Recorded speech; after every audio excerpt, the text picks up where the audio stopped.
Bonjour à tous et bienvenue sur ce 60e épisode d'Histoire de bagnole. Aujourd'hui, je vais répondre à la demande d'un abonné et vous parler de la famille Z de chez BMW. Et on va commencer directement dans le vif du sujet avec la BMW Z1 présentée en 1988.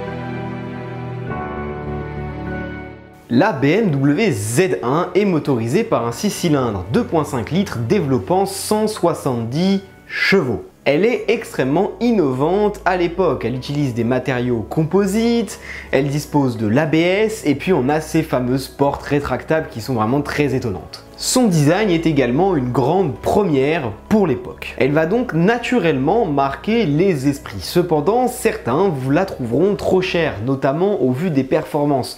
C'est sûr que vu le prix qui était affiché, un 6 cylindres de seulement 170 chevaux, on est à la fin des années 80, on n'est pas dans les années 50. Hein. Un 6 cylindres de 175 chevaux, c'était incroyable il y a un certain temps. Mais dans les années 90, bon, on a vu mieux.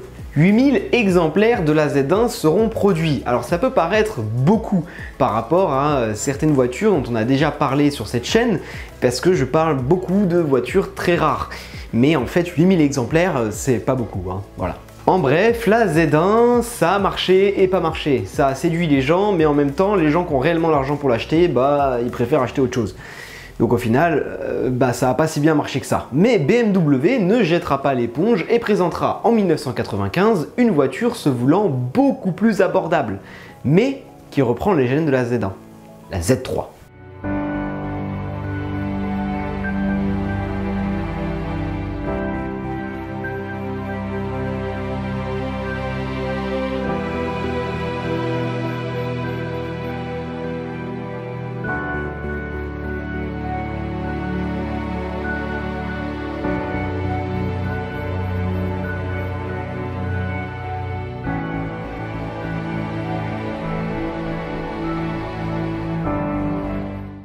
La Z3 n'est pas une voiture d'exception. Voilà, je l'affirme, c'est un fait. Vous pouvez en penser ce que vous voulez, la Z3 n'est pas une voiture d'exception. Mais bien un petit cabriolet, mais la Z1, qui était sortie juste avant, et qui avait ébloui pas mal de gens, va donner un certain prestige à cette Z3. Les gens vont identifier cette Z3 comme la descendance de la Z1, ce qu'elle n'est absolument pas. Absolument pas. Il n'y a rien en commun, quasiment. Si ce n'est à la limite le moteur, parce qu'effectivement la Z1 avait un petit moteur, donc oui, on va garder ce moteur-là. Enfin, on va le changer, mais on va rester dans ce style de moteur-là. Par contre, tout ce qui va être esthétique, intérieur, etc., c'est pas du tout la même gamme de voitures. Ça n'a strictement rien à voir. Et d'ailleurs, on le remarque quand on regarde la motorisation, puisque BMW vont choisir de passer sur une stratégie de vente à grande échelle. Alors oui, ils vont garder des moteurs similaires à celui de la Z1, mais surtout ils vont élargir la gamme de moteurs disponibles et ils vont donc proposer dès le départ différentes motorisations. Un 4 cylindres de 115 chevaux, un 4 cylindres de 118 chevaux, un 4 cylindres de 140 chevaux et un 6 cylindres de 192 chevaux. Donc ouais, ce 6 cylindres là, effectivement, il correspond un peu à ce qu'on avait sur la Z1. Mais par contre, le reste ne correspond absolument pas. Et même le fait qu'on ait une gamme de moteurs, ça montre bien qu'on est sur une stratégie de vente à grande échelle. On veut plaire au plus de gens possible. On veut que la voiture soit la plus polyvalente possible. Mais, dès 1996, BMW décide qu'il est temps de donner un peu de prestige à la Z3 et donc il présente la Z3M.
Bon, la Z3M, c'est bien évidemment une Z3 préparée par la branche Motorsport de BMW. Et elle va embarquer un 6 cylindres de 3,2 litres développant 321 chevaux. Ce qui est plus que correct dans une voiture qui fait 1,3 kg. En réalité, il n'y a pas qu'une modification moteur, elle reçoit également beaucoup de modifications comme un kit carrosserie, des suspensions spécifiques, un châssis retravaillé pour devenir plus rigide, un intérieur plus sport avec notamment des vrais sièges baquets, etc. Ça devient une vraie voiture de sport. Et là, on peut parler d'une voiture de prestige. Alors, le début, le début du luxe, mais quand même une voiture qui se veut vraiment sportive et prestigieuse. Au passage, petite anecdote marrante, le moteur il sera bridé à 240 chevaux sur le marché américain. Me demandez pas pourquoi, j'en sais rien. Voilà. Puis en 1998, BMW va surprendre tout le monde en présentant une version coupée de la Z3.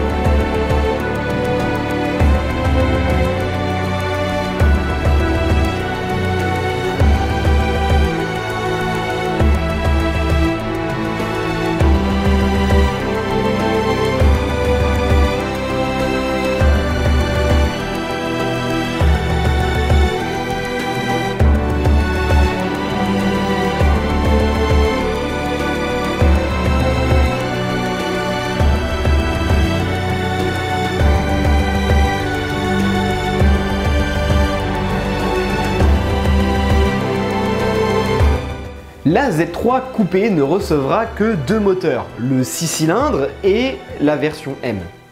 Ouais, en gros, c'est que les deux plus haut de gamme de la Z3. Ce qui est pas plus mal, hein, c'est pas pour nous déplaire. Par contre, là où ça a étonné tout le monde, c'est qu'en fait BMW, ils ont déjà un coupé sportif compact. Pourquoi faire la Z3M coupée? Ou même la Z3 6 cylindres coupée? Parce que ce coupé sport compact, il est sport en version M, mais il existe aussi en version normale, donc c'est un peu étrange. Mais voilà, le Z3 coupé est là, et franchement, bah moi j'aime bien. Puis en 1999, les Z3 vont avoir le droit à un petit coup de jeune. Aussi bien le roadster que le coupé vont être présentés en phase 2. BMW profitera de la phase 2 pour supprimer le 6 cylindres de 192 chevaux de sa gamme. Ils vont d'abord le remplacer par un 6 cylindres 2 litres de 150 chevaux, un peu décevant, qui lui-même sera vite remplacé par un 6 cylindres 2 litres de 170 chevaux, un petit peu mieux, et puis finalement, allons-y, un 6 cylindres 3 litres de 231 chevaux. Ok, rien que ça sort de nulle part. Très bien. Bon, la Z3, c'est un succès monstrueux, on va pas se mentir, 297 088 exemplaires vendus, oui, on va arrondir à 300 000, hein. Ouais, c'est énorme, pour une voiture de genre, c'est monumental. Et surtout, à l'époque, eh ben, c'était une niche qui n'existait pas. Bon, on peut trouver plein de raisons à son succès, et en vrai, c'est un succès relativement mérité. Y a aussi un truc qui a un peu joué, c'est dans la balance, hein, mais je pense pas que c'est beaucoup joué, mais n'empêche que c'est arrivé. James Bond a troqué son Aston Martin pour une WZ3 juste le temps d'un épisode. Bon, perso, je trouve qu'il a perdu au change, mais bon, ça c'est mon avis. Et puis, en 2000, BMW va à nouveau surprendre tout le monde en présentant la Z8.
La BMW Z8 n'est pas la suite de la Z3, mais bien la suite de la Z1. Elle se veut être un grand coupé, grand sport, confortable, sportif, les cheveux au vent, voilà, un peu dans le style de la Maserati Gran Turismo, un peu dans le style de beaucoup de choses.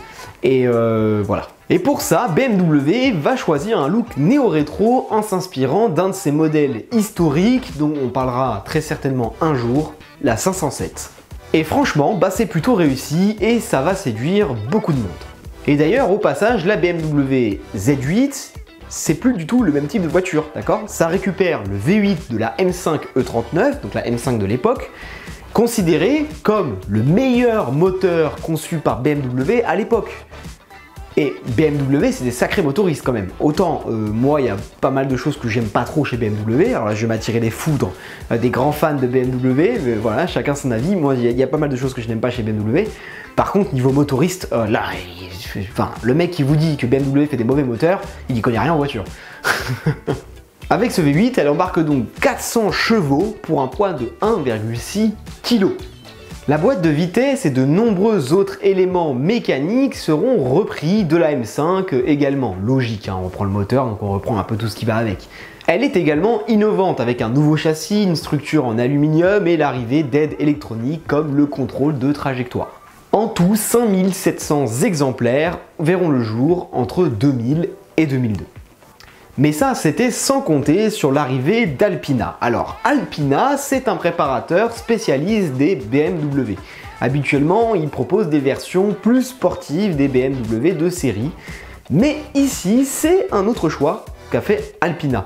En fait, pour Alpina, il y a un truc qui va pas avec la Z8. La Z8, elle est proposée comme un grand sport, comme un grand cabriolet, donc confortable, etc. Enfin voilà.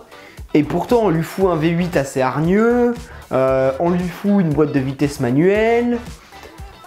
Ça leur va pas. Voilà. Eux, ils préféreraient garder un peu la même puissance, etc. mais dans un truc un peu plus luxueux, un peu plus confortable, avec un confort de conduite. Et non pas un truc joueur. Parce que l'idée, sur une voiture comme ça, c'est pas d'avoir un truc joueur, c'est d'avoir un truc qui est confortable. Et donc, ils vont la modifier dans ce sens-là et présenter leur version de la Z8. Alors au départ, Alpina voulait équiper la Z8 avec le V12 BMW, mais le compartiment moteur était trop petit. Merde, bon. Autre problème, le V8 actuel présenté dans la Z8, il n'est pas très adapté au passage à une transmission automatique, ce que veut absolument Alpina. D'accord? Alors du coup, ils vont choisir un autre V8, un V8 qui développe 375 chevaux. 555 exemplaires verront le jour, 450 seront vendus aux USA et 105 seront vendus en Europe et en Asie. Tout comme la Z3, la Z8 aura le droit à son moment de gloire au cinéma dans un opus de James Bond. Et là, pour le coup, bon, c'est un peu plus mérité que la Z3. Parce que la Z3, faut pas non plus déconner, hein. James Bond, d'habitude, il roule en Aston, quoi. Bon. Bon, sinon, la Z8, c'est cool. C'est une belle parenthèse dans l'histoire de la famille Z. Mais c'est qu'une parenthèse. Que va devenir la Z3? Et bah, en 2003, BMW présente la Z4.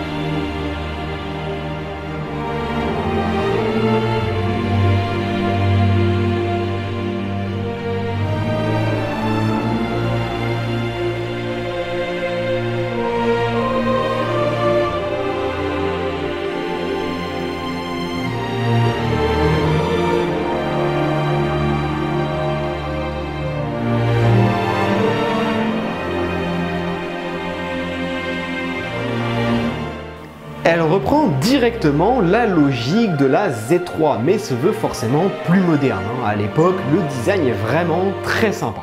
À la manière de la Z3, la Z4 est lancée dans différentes versions. La première, un 2,2 litres de 170 chevaux, en Europe uniquement, puis avec un 2,5 litres de 192 chevaux et un 3 litres de 231 chevaux. En 2005, un 2 litres de 150 chevaux vient s'ajouter à la gamme, donc ça deviendra la nouvelle entrée de gamme. Après un succès très prononcé, les 2 premières années, une chute drastique des ventes va se faire ressentir à partir de 2004. Et BMW va donc décider de proposer un léger restylage en 2006. Bon, ouais, c'est un peu le jeu des 7 erreurs. Par contre, la nouveauté en 2006, c'est la version coupée.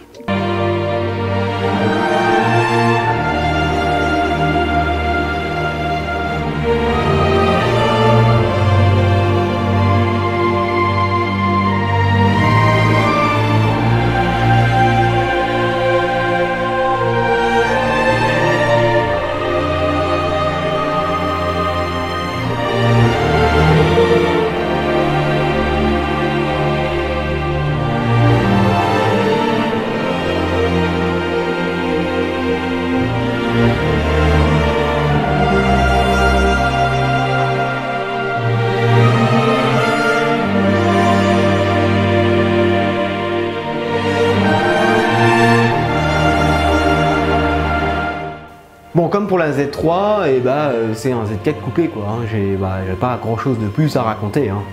Voilà. Par contre 2006 c'est quand même une très grande année, parce qu'en plus de l'arrivée du Z4 coupé, on voit l'arrivée du Z4M.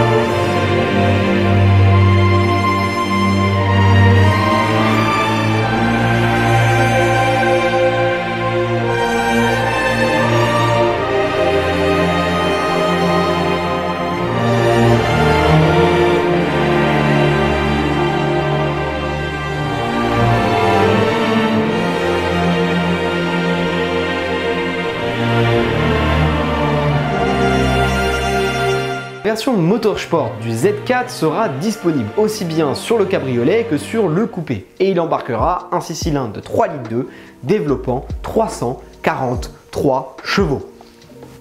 Ça envoie. À la manière de la Z3M, il n'y a pas seulement le moteur qui change, mais bien évidemment un ensemble de choses, carrosserie, intérieur adapté, etc., etc. Bref, ça devient une vraie voiture de sport. Et d'ailleurs, BMW a également produit 12 exemplaires de Z4M GT3. Bien évidemment, cette Z4M GT3 est dérivée de la Z4M coupée, hein. Elle subit de gros changements et embarque notamment un 3,2 litres de 430 chevaux. On n'est plus vraiment sur le même type de moteur, on a gagné presque 100 chevaux, là on commence vraiment à rentrer dans du très lourd. Elles ont concouru dans une petite course, Nürburgring, dont le nom m'est absolument impossible à prononcer. Je suis vraiment désolé, déjà le nom est à rallonge et en plus c'est de l'allemand, je suis désolé, j'y arrive pas. Voilà, j'ai essayé, mais voilà, excusez-moi. Et au cours des saisons 2009 et 2010, elles vont remporter 11 des 16 courses. Ok. Ok chef, ça marche. En 2008, BMW arrête la production de la Z4, mais en 2009, la Z4 E89 est présentée.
Cette nouvelle génération de Z4 a subi un vrai coup de jeune.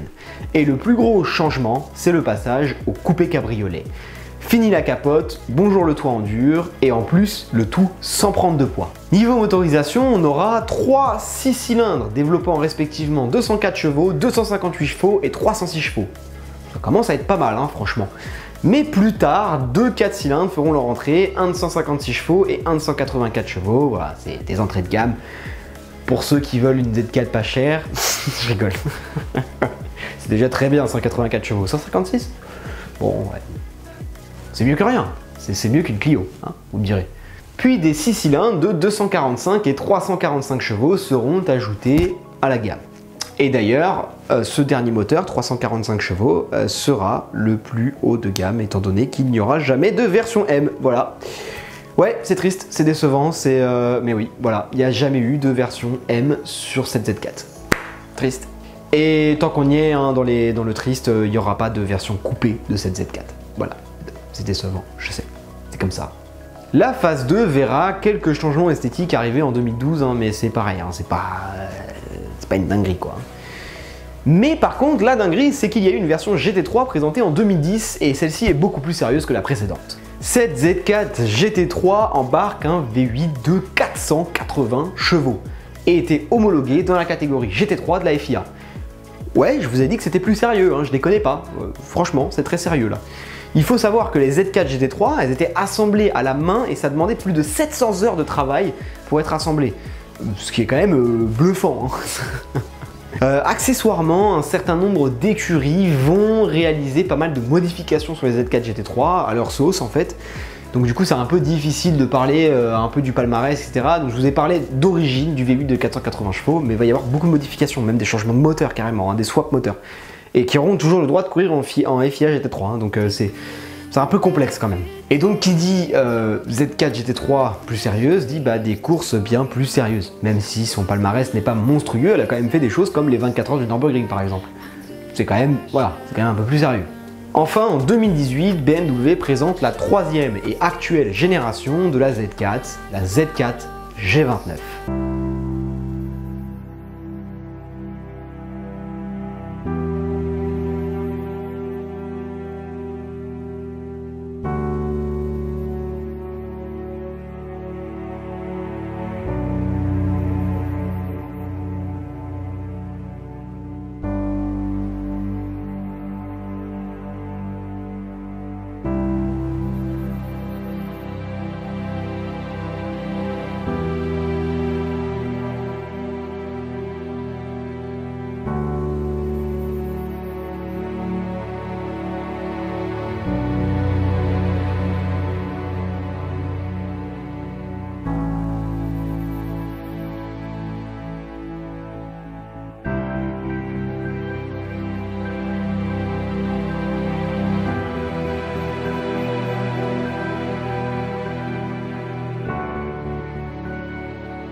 Bon, bien évidemment, qui dit actuel dit forcément qu'on essaye de diminuer au maximum la taille des moteurs tout en gardant la même puissance, donc forcément la Z4 est équipée de 4 cylindres de 197 et 258 chevaux et il faudra monter en gamme jusqu'au plus gros moteur pour avoir un 6 cylindres qui fait 340 chevaux.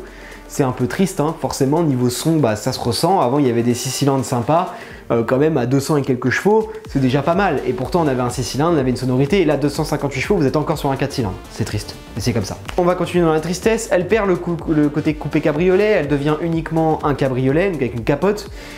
Encore une fois, il n'y aura pas de version M, donc le 6 cylindres de 340 chevaux sera la version la plus performante, appelée M40i, donc il ne s'agit pas d'une vraie M, hein, mais uniquement d'un kit. C'est pas une vraie M, c'est pas comme une MZ4, ou une Z4M plutôt. Bref. Quant au châssis, il s'agit d'une plateforme partagée avec Toyota qui l'utilise pour sa nouvelle Supra. Ah oui, et accessoirement, il n'y aura pas de version coupée non plus, hein, oubliez ça. Bref, vous l'avez compris, la dernière Z4, moi personnellement, elle m'ennuie, voilà. Alors que les précédentes, notamment la première génération de Z4, c'était quand même très sympa. Alors maintenant, on va parler prix. C'est un sacré bordel, hein. La BMW Z1, ça va se situer entre 40 000 et 100 000 en fonction du kilométrage, donc voilà. La BMW Z3, ça va se situer entre 6 000 et 30 000 en fonction du kilométrage. Une Z3M, c'est entre 30 000 et 70 000 en fonction du kilométrage. Les Z4 cabriolet, ça va se trouver entre 8,5 000 et 24 000. Donc pour la première génération de Z4. Pour la première génération de Z4 coupé, ça va être entre 16 000 et 33 000. Pour la première génération de Z4M, bon, en fait les seuls Z4M, puisqu'après il n'y en a plus, c'est entre 36 000 et 45 000 euros. Pour un Z4M coupé, c'est entre 45 000 et 50 000 euros. Les coupés sont plus rares. Pour la Z4 E89, ça va être entre 15 000 et 45 000 en fonction de la version et du kilométrage. Et puis pour les Z4 G29, ça va se situer entre 47 000 et 80 000 en fonction de la version et du kilométrage, sachant que vous pouvez encore les acheter neuves. Hein. Voilà. Donc voilà, j'espère que tu as kiffé cette vidéo. C'était une vidéo peut-être un peu plus soft que d'habitude, sur un modèle un peu plus populaire que d'habitude, hein, parce qu'on a l'habitude de faire des modèles vraiment très exceptionnels. Là, bon, c'est une voiture un peu moins exceptionnelle, que je pense qu'on a tous déjà croisé sur nos routes. Mais voilà, c'est quand même sympa, je trouvais que c'était intéressant de parler de la famille complète. Voilà, c'était la demande d'un abonné, comme je disais en début de vidéo. Donc si toi aussi tu as envie de me faire une demande, n'hésite pas à le faire. Si tu as kiffé la vidéo, abonne-toi, laisse un petit pouce bleu, un petit commentaire. Salut!